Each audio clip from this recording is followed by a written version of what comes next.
नमस्कार, news nation digital के हमारे इस खास एपिसोड खबरें दुनिया की में आपका स्वागत है। मैं हूं सुमित कुमार दुबे।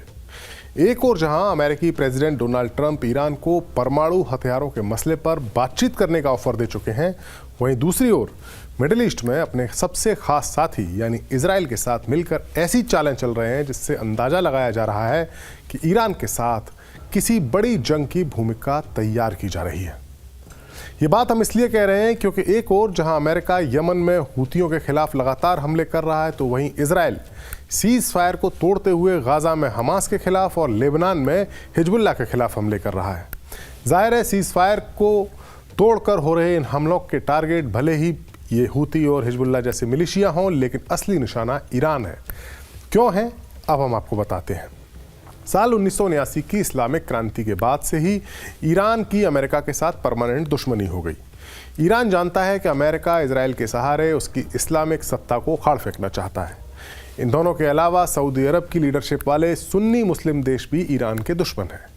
लिहाजा ईरान ने कई सालों तक मेहनत करके गाजा में हमास, लेबनान में हिजबुल्लाह और यमन में हूती जैसे हथियारबंद लड़ाकों के मिलिशिया खड़े किए और उनको काफ़ी उनके साथ मेहनत की और उनको नाम दिया एक्सिस ऑफ रेजिस्टेंस। ये लड़ाके जंग होने की सूरत में ईरान के साथ कंधे से कंधा मिलाकर खड़े हो सकते हैं, और कई बार तो ऐसा भी होता है कि जहां ईरान खुद जंग नहीं लड़ सकता, वो इन मिलिशियाओं का सहारा लेता है। हिजबुल्लाह के गढ़ जो लेबनान, साउथ लेबनान है, उसका बॉर्डर इजराइल से मिलता है, जबकि यमन के हूती बागी लाल सागर में इतने पावरफुल हैं कि वो इस पूरे सी रूट को ही बंद कर सकते हैं। हाल ही में हमने इसकी नज़ीर देखी भी है। जब हमास के साथ गाजा में इजराइल की जंग चल रही थी, तो हूती बागियों ने लाल सागर के सी रूट में इजराइल और उसके साथी देशों के आने वाले कार्गो जहाज़ों को एक तरीके से हमले किए थे और एक तरीके से सी रूट को पूरी तरह से चोक कर दिया था। ऐसे में ईरान के इन दोनों प्रॉक्सीज हिजबुल्लाह और हूती पर हो रहे इजराइल और अमेरिका के हमले से ये संकेत मिल रहा है कि ईरान को टारगेट बनाने के लिए तैयारी की जा रही है। लेबनान में इजराइल ने हिजबुल्लाह के बीच इस जंग के जो चली थी उसकी सीज फायर जिसमें चल रहा था, उसको तोड़ते हुए वहाँ एक बड़ा हमला किया है। खबर है कि इजराइल ने शनिवार को लेबनान के अलग अलग स्थानों पर हवाई हमले किए। लेबनान से रॉकेट हमले जो किए गए उसके प्रतिशोध में ये हमले किए गए हैं, ऐसा दावा किया गया है। इजराइल और हिजबुल्लाह के बीच पिछले 4 महीनों में काफ़ी संघर्ष देखने को मिला था, लेकिन बाद में जब संघर्ष विराम हुआ, युद्ध विराम हुआ, तो फिर चीज़ें कूल डाउन हो गई थी। लेकिन अब दोबारा हमला हुआ। इन हवाई हमलों में कम से कम 6 लोगों की मौत होने की खबर है। दक्षिणी लेबनान के तौलीन गांव में हुए हमले में 5 लोगों की मौत हुई, जिनमें एक बच्चा भी शामिल है। 10 लोगों के घायल होने की सूचना है। इसके अलावा जो उनका कोस्टल शहर है सिदोन, वहाँ पर भी एक हमला हुआ जिसमें एक आदमी की मौत हुई और 7 लोग इंजर्ड हुए। सीरिया की सीमा के पास होश अल सैयद अली गाँव पर किए गए हमले में 5 लोग घायल हुए। इजराइल और हिजबुल्लाह के बीच 7 अक्टूबर 2023 को हमास पर हुए हमले के बाद से संघर्ष शुरू हुआ था। इसके बाद से ये संघर्ष काफ़ी बढ़ गया और इजरायली हवाई हमलों में हिजबुल्लाह के कई बड़े लीडर्स की मौत हुई, जिनमें उनके चीफ हसन नसरल्ला भी शामिल है। लेबनान में अकेले में 4000 लोग मारे गए थे जो इजरायली हमलों का शिकार बने थे, जबकि 60,000 इजरायलियों को भी विस्थापित होना पड़ा था जो कि हिजबुल्लाह के रॉकेट्स का शिकार बने थे। युद्ध विराम हुआ। युद्ध विराम के तहत इजराइल को जनवरी के अंत तक लेबनान से अपनी सेना वापस बुलानी थी, लेकिन इसे 18 फरवरी तक बढ़ा दिया गया था। लेबनान ने यूएन में अर्जी डाली है और कहा है कि इजराइल पर दबाव बनाया जाए, उनसे अपील की है कि वो वापसी की शर्तों को पूरा करें। खबर यह भी है कि इजराइल के इस हमले में हिजबुल्लाह के एक कमांडर की भी मौत हुई है। साउथ लेबनान के शिन शहर में जो हमला हुआ था उसमें हिजबुल्लाह के कमांडर रादवान सलीम अवाडा जिहाद कहा जा रहा है, इनका नाम बताया जा रहा है, उनकी मौत हुई है। वहीं दूसरी ओर इजराइल का गाजा में भी मिलिट्री ऑपरेशन चल रहा है। शुक्रवार की रात को किए गए इजरायली हवाई हमले में कम से कम 9 लोग मारे गए, जिनमें 3 बच्चे थे। इजरायली फोर्सेस का कहना है कि वो गाजा में अपने ऑपरेशन को और ज़्यादा तेज़ी के साथ बढ़ाएंगे जब तक कि हमास बचे हुए बंधकों को रिहा नहीं कर देता। वहीं तीसरी तरफ हिजबुल्लाह पर हमला, हमास पर हमला और हूतियों पर 15 मार्च से अमेरिका लगातार हमले कर रहा है। हूतियों के ठिकाने पर अमेरिका के हमलों ने डोनाल्ड ट्रंप की उस धमकी को सही साबित किया है जिसमें उन्होंने कहा था कि अगर ईरान अपने न्यूक्लियर डेवलपमेंट को वापस नहीं लेता या परमाणु बम बनाने की अपने प्रोग्राम को बंद नहीं करता तो, और अगर उनका देश परमाणु बम बनाने के करीब पहुँचता है, तो अमेरिका और इजराइल ईरान के परमाणु स्थलों पर विनाशकारी हमले कर सकते हैं, ऐसा लग रहा है। ट्रंप के प्रशासन ने इजराइल के साथ एक जॉइंट हवाई अभ्यास किया है और ये मैसेज देखने की कोशिश की है। इस मिलिट्री अभ्यास में अमेरिका के B-52 बम वर्षक बॉम्बर्स ने हिस्सा लिया, जिसमें ईरान की सैकड़ों फीट गहरी ज़मीन के अंदर मौजूद परमाणु फैसिलिटीज़ को ध्वस्त करने की क्षमता है।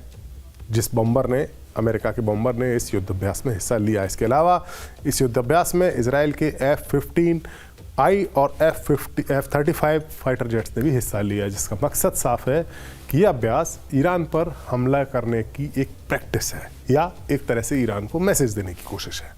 जाहिर है ट्रंप ईरान पर जो मैक्सिमम प्रेशर डालने की रणनीति बना रहे हैं, ये सब उसी का हिस्सा है, क्योंकि ना तो इजराइल और ना ही ट्रंप दोनों नहीं चाहते कि ईरान के पास परमाणु बम आ जाए, क्योंकि अगर ऐसा हुआ तो शक्ति संतुलन बिगड़ जाएगा।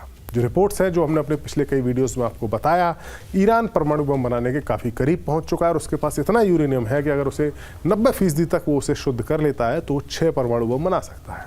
अब ट्रंप की सरकार चीन को ईरान के तेल की सप्लाई से हासिल करने से भी रोकने की कोशिश कर रही है। चीन को तेल बेचने से ईरान को अरबों डॉलर मिलते हैं, जो ईरान की इकोनॉमी के लिए लाइफलाइन है, और अगर इस लाइफलाइन को काटा जाता है तो ईरान के ऊपर और ज़्यादा प्रेशर पड़ेगा। हमने पिछले वीडियो में बात करी थी कि किस तरीके से अमेरिका चीन के साथ ईरान की इस ऑयल डील को तोड़ने की कोशिश कर रहा है। लिहाजा सवाल ये उठ रहे हैं कि ट्रंप के इस प्रेशर को ईरान कब तक बर्दाश्त कर पाएगा और कब तक न्यूक्लियर डील पर बात करने से दूर रहेगा। एक सवाल यह भी है कि ईरान जंग की आशंका के मद्देनजर कर भी क्या रहा है। खाड़ी में ईरान ने अपने 3 अहम द्वीपों पर नए मिसाइल सिस्टम की तैनाती कर दी है। ईरान ने कहा है कि ये मिसाइल सिस्टम दुश्मन के ठिकानों, जहाज़ों और संपत्तियों को निशाना बना सकते हैं। ये हथियार ग्रेटर टुम, लेसर टुम और अबू मूसा द्वीप पर तैनात किए गए हैं। ये द्वीप होर्मुज जलडबरू मध्य जो है उसके पास हैं, जो दुनिया के लिए एक बेहद अहम शिपिंग रूट है। ईरान साल 1971 में इन तीनों खाड़ी के द्वीपों पर कंट्रोल ईरान ने किया था। इसको लेकर ईरान का UAE के साथ विवाद भी चलता है, लेकिन कंट्रोल ईरान का है। ईरान की नेवी के कमांडर अली रेजा तांगसिरी ने कहा है कि हमारी रणनीति साफ है, हम इन द्वीप समूह पर ताकत बढ़ाएंगे। उन्होंने कहा कि हम इलाके में दुश्मन के ठिकानों, जहाज़ों और उनकी प्रॉपर्टीज़ पर हमला करने में सक्षम हैं इन द्वीपों के जरिए।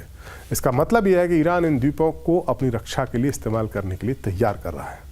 ईरान का कहना है कि नए मिसाइल सिस्टम जो वहाँ लगाए गए हैं वो 600 किलोमीटर तक अपने टारगेट को नष्ट कर सकते हैं। इससे ईरान की मिलिट्री पावर काफ़ी बड़ी है। वो इस इलाके में किसी भी संभावित खतरे का जवाब देने के लिए तैयार है। इसके अलावा ईरान अपनी रक्षा कवच को भी मजबूत करना चाहता है। खबरों के मुताबिक जो इजराइल के साथ उसकी तनातनी हुई थी और ख़ासतौर से अक्टूबर में जो इजराइल ने एयर स्ट्राइक की थी, उसमें उसका मजबूत एयर डिफेंस सिस्टम ख़त्म हो गया था, जिससे इजराइल के साथ मुकाबले करने की उसकी क्षमता कमज़ोर हुई है। लिहाजा ऐसा कहा जा रहा है कि Iran Russian air defence system S-400 को जल्दी से जल्दी खरीदने की कोशिश कर रहा है। लेकिन रशिया तो पहले से ही यूक्रेन युद्ध में 3 साल से फंसा हुआ है और सप्लाई चेन की समस्या है। इसके चलते वो भारत को ऑलरेडी बेची हुई S-400 की डिलीवरी नहीं दे पा रहा है। ऐसे में रशिया ईरान की इस लिहाज से कितनी मदद कर पाएगा, ये अपने आप में एक बड़ा सवाल है।